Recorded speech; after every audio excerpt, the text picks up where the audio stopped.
पद्मावती की कहानी भारतीय इतिहास और लोककथाओं में एक प्रमुख स्थान रखती है।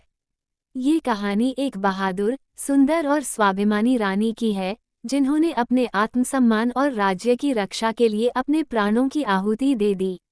ये कहानी मेवाड़ के राजपूत राजा रावल रतन सिंह की पत्नी रानी पद्मावती की है, जो अपने साहस और वीरता के लिए जानी जाती थीं। की कहानी भारतीय इतिहास और लोककथाओं में एक प्रमुख स्थान रखती है। ये कहानी एक बहादुर, सुंदर और स्वाभिमानी रानी की है, जिन्होंने अपने आत्मसम्मान और राज्य की रक्षा के लिए अपने प्राणों की आहुति दे दी।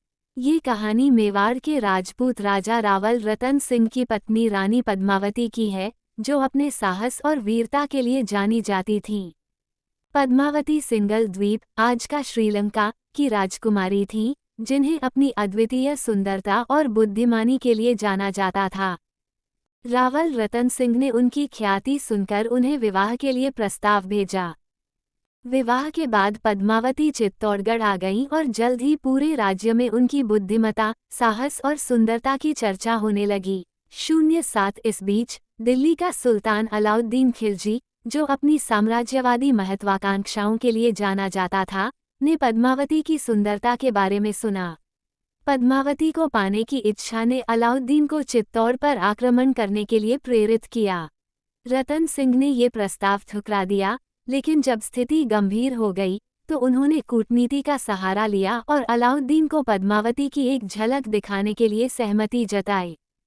हालांकि पद्मावती ने खुद को अलाउद्दीन के सामने नहीं आने का निर्णय किया और एक योजना बनाई, जिसमें उसे केवल दर्पण के माध्यम से देखा जा सके।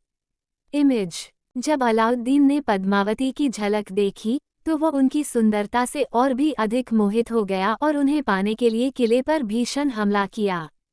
जब ये स्पष्ट हो गया कि चित्तौड़ की हार निश्चित है, तब पद्मावती ने अन्य राजपूत महिलाओं के साथ जौहर करने का निर्णय लिया।